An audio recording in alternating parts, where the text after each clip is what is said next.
What's going on, everybody? My name is LuckyBunz, and in today's video we're going to be breaking down the entire Halloween event in Pokemon Go. Now, as always, if you guys do end up enjoying this video, if you do find it helpful, please make sure to smash that like button down below. It helps me out a ton with the YouTube algorithm. But with that being said, let's go ahead and get started. So first of all, I just want to say that I am super excited about this year's Halloween event. Niantic did not disappoint in terms of giving us a ton of things to do over the next 2 weeks. Now, unlike previous years in Pokemon Go, the Halloween event is going to be broken down into 2 different parts. So we're essentially going to break down this video into 3 different sections. First of all, we're going to go over everything that is combined together for the entire event, and then we're going to go over part 1 and part 2 respectively. So very similar to previous years in Pokemon Go, we're going to get double candy on catches, hatches, and transfers.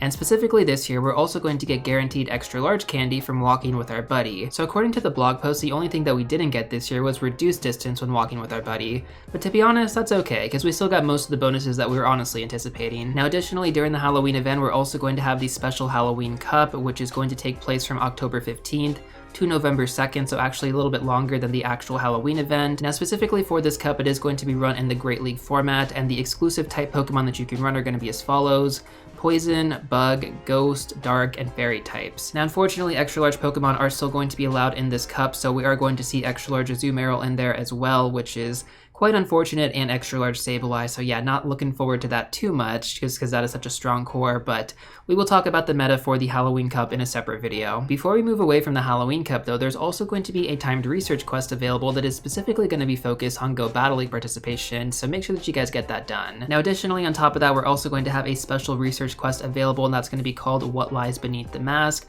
This quest is going to be focused on Yamask. Now I'm sure some of you are super excited about the costume Pokemon this year.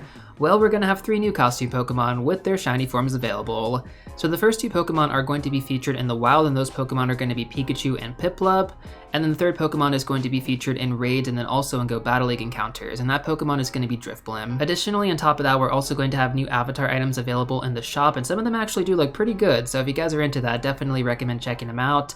And then of course, we're also going to have stickers available as well, which are going to be themed to the Halloween event. And then finally, the last thing that I would like to talk about in regards to the entire event are going to be the event boxes, which actually look pretty good this time around. It's pretty rare that we actually get event boxes that are really worth it, and my goodness, like outside of the first box, the second 2 boxes are incredibly worth it.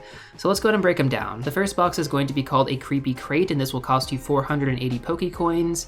You're going to get 50 Pokeballs from this box, 2 Super Incubators, 1 remote raid pass, and 4 incense. Overall, the value of the box is going to be about 660 Pokecoins, which if we subtract the initial amount, is going to be about 180 coins saved, which isn't really that much, but don't worry, the next 2 boxes are incredibly good, so let's take a look at those.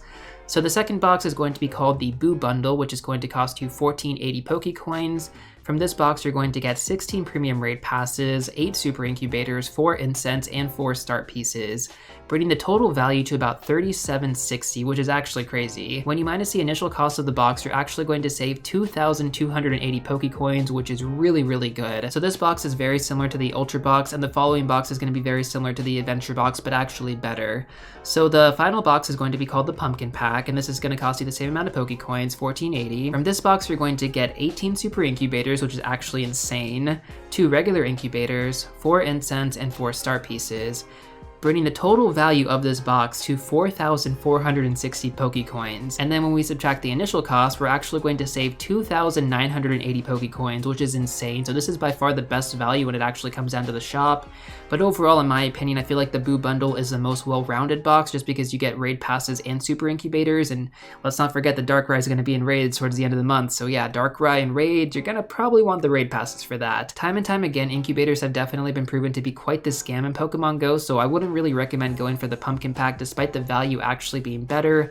The most practical purchase would be the Boo Bundle. So basically those are going to be the entire event bonuses as a whole, which overall I would say it looks pretty solid. But now let's take a look at the individual aspects of the event, starting with part 1, the Creepy Companions. So part 1 is going to take place from October 15th to October 22nd from 10 a.m. to 10 a.m. your local time. And this part of the event is going to be specifically focused on Psychic type Pokemon and Poison type Pokemon. So the Season of Mischief is also going to continue with Hoopa. I'm not really sure what the rewards are going to be, but just make sure to get that stuff done. And then additionally on top of that, that Galarian Slowking is going to debut in Pokemon Go, which is kind of exciting. I'm not really sure how good it's going to be, but we can do a meta-analysis on that later if you guys want me to. Now, for those of you who are curious in terms of how Galarian Slowpoke actually evolves into Galarian Slowking, it's actually pretty simple in Pokemon Go. Just make Galarian Slowpoke your buddy and catch 30 Psychic-type Pokemon, and that's it. Now, following that though, in regards to part 1 of the event, we are going to get a new shiny in-game, and that shiny is going to be shiny Spinarak, along with shiny Ariados. So basically that is going to cover all of the new content in regards to part 1, but now let's go through the wild Pokemon that are going to be featured. So first off, we're going to have Halloween Pikachu, or Mischief Pikachu, whatever you want to call it. Then we're going to have Zubat, Ghastly, Drowsy, Stunky, Spinarak, Piplup, Shuppet, Mischievous, Woobat, and Gothita. And then if we're lucky, we're also going to have a chance to encounter Yamask in the wild as well. Now following that, let's go over what's available in raids, starting off with the 1-star raids. So we're going to have Galarian Slowpoke, Murkrow, Scraggy, Esper, and Yamask. And then for 3-star raids, we're going to have Alolan Raichu, Sableye, Banette, and Drifblim in its costume form. Unfortunately, it does look like Sableye is going to be locked behind raids. I mean, I kind of anticipated this, given that Sableye in its extra large form is really desired in the PvP aspect of this game, so not too surprised overall. And then when it comes down to 5-star raids, we are going to have Giratina altered form available, and then from the Mega raids, we're going to have Mega Gengar. So 2 really good Pokemon that I would focus on if you can. Now following that, we're also going to take a look at the 7-kilometer egg pool, which in my opinion isn't really that crazy. We're going to have Spinarak, Mischievous, Shuppet, Chingaling, Litwick, Galarian Yamask, and Golett. Honestly, this is pretty average. If shiny Litwick was available in this pool, then I would definitely say it's probably good to go after, but considering that shiny Litwick was not added into the game this rotation, well, I would probably pass on 7-kilometer eggs this time around. And then finally, when it comes down to the field research task, we're going to have Costume Pikachu, Zubat, Drowsy, Spinarak, Piplup, Woobat, and Gothita. And then I guess if we're lucky, Drifblim and Yamask as well, Galarian Yamask. Now for those of you who are a little bit curious in terms of what's actually going to be worth focusing on during this part of the event, I'm actually going to go over some tips and tricks at the end of the video, so stay tuned for that. But for the time being, let's go over part 2, which is going to be called Ghoulish Pals. Part 2 of the event is going to take place from October 22nd to October 31st. And specifically, this is going to be focused on Ghost-type Pokemon, which are going to appear more frequently as Halloween gets closer. With that being said though, we're also going to have 4 new Pokemon making their way into Pokemon Go during this part of the event. Those Pokemon are going to be as follows: Phantump plus Trevenant the evolution, and then we're also going to have Pumpkaboo and Gourgeist. Hopefully I said those correctly, I'm pretty sure I did, but if I didn't, let me know in the comments. Now for those of you who are into PvP, Trevenant is actually looking really good in the Great League, so I would definitely focus on getting some good IVs for this Pokemon. We might have to do a meta-analysis in the future, so stay tuned for that, or let me know in the comment section if you guys want me to do that, and then I can kind of prioritize that on my list here. But overall, looking pretty good so far, just from the kind of general analysis that people have done. Now specifically for Pumpkaboo, we're also going to have a new size mechanic added in game, so basically if you catch like a really small Pumpkaboo, it's going to be really small, and if you catch a really big Pumpkaboo, it's going to be sized up as well. So I guess that's kind of cool. I mean, some people are probably going to appreciate it. Additionally, on top of that, we're also going to have a special collection challenge, which should be pretty cool. Hopefully it's not super like raid exclusive to get done, but you know, we'll see what happens. So that's basically going to cover all of the new event stuff for part 2. Now let's go over all of the available Pokemon that are going to be in the wild, which are a little bit different than part 1. So specifically in the wild, we're going to have Costume Pikachu still, Ghastly is going to be there, we're going to have Murkrow now, Shuppet, Mischievous, Purloin, and Phantump. Also, we're going to have Pumpkaboo.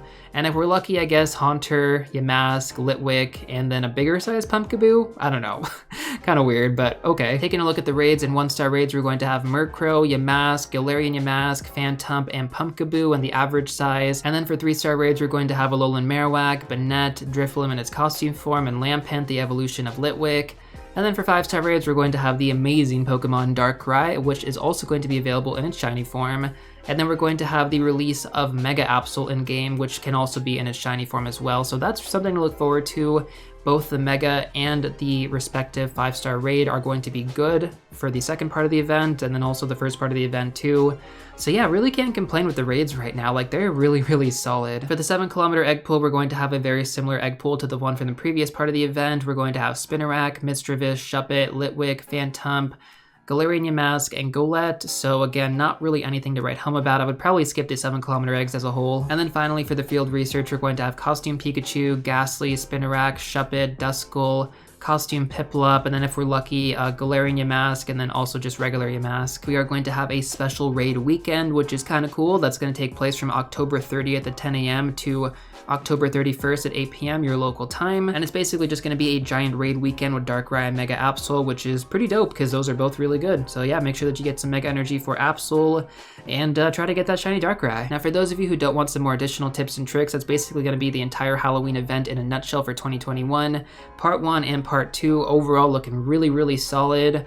But yeah, that's essentially it right there. But now let's go over some of the tips and tricks that I have for you guys in terms of what I would probably focus on during this event as a whole. So first of all, the number one thing that I would recommend doing leading up to the event is stock up on pineapple berries. Like guys, we're going to have double candy on catching Pokemon, on hatching Pokemon, and transferring Pokemon. Take advantage of using pineapple berries on literally everything that you consider to be even slightly rare. It is going to be the best time to do it. Literally, you're given one of the best bonuses in game, especially because some Pokemon are just so difficult to get candy for. And so if you can use a pineapple berry or even a silver pineapple berry on it, for example, like Darkrai, that's 12 candy per raid. That is insane, not including the fact that you can transfer it and get 2 more candy additionally. So yeah, pineapple berries are going to be your best friend during this event. So leading up to it, really recommend stocking up on them. Now additionally, we're also going to get guaranteed extra large candy when we're walking with our buddies. So you could go about this in one of 2 ways. One, you can pick a really rare Pokemon that's kind of like a 5-kilometer walk, something like Galarian Stunfisk, and you can focus on getting extra large candy for that. Or you could pick a Pokemon like Pidgeot, for example, which is going to be super good at level 50 and also has the Mega Form available. That's only going to be a 1-kilometer Pokemon, so you could easily get a level 50 Pidgeot during this event. Let's go and take a look at part 1 of the event once again. Which Pokemon are going to be worth hunting in the wild? So outside of shiny Pokemon, because that's kind of subjective, the first Pokemon in our list here is going to be Zubat. Golbat is actually really good in a lot of scenarios now, given the Poison Fang update, so I would really try to get yourself a good PvP IV Golbat if you can.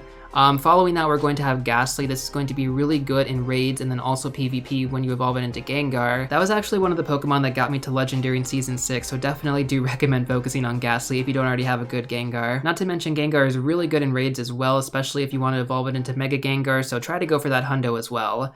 Following that, we're going to talk about Drowsy. So Drowsy evolves into Hypno. This is going to be really good for PvP in the Great League. And then finally, Yamask, which evolves into Cofagrigus, is one of the best Pokemon to use currently in the Great League and then also in the Ultra League as well. So pay attention to those IV spreads. Now, for those of you who are curious in terms of how to actually find the best PvP IV spreads in game, I actually have a video that goes over this in detail, so I'm going to leave that in the description below. When it comes down to the 7-kilometer egg pool, most of them are actually just pretty basic, to be honest, and then even the field research encounters, you're going to find most of those Pokemon in the wild already. So yeah, kind of whatever in those 2 categories, but let's take a look at part 2 now.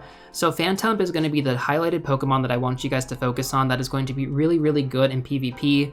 So pine up every single Phantump you see. It's probably going to be kind of uncommon in the wild if I had to take a guess, so really focus on that Pokemon. Yamask is also going to be available. Litwick is also going to be available during part 2, so that'll be a really good Pokemon. Chandelure is actually a top fire type attacker and a top ghost type attacker in the game, so really do recommend getting as much candy as you can on Litwick. When it comes down to raids, I would really just focus on Darkrai and trying to get that shiny form available because you can actually trade Darkrai. And so with that being said, that should pretty much cover everything for this event, but in case you guys want some more tips and tricks, check out this video right here. But before you go, don't forget to smash that like button, subscribe, and I'll see you all real soon in the next one.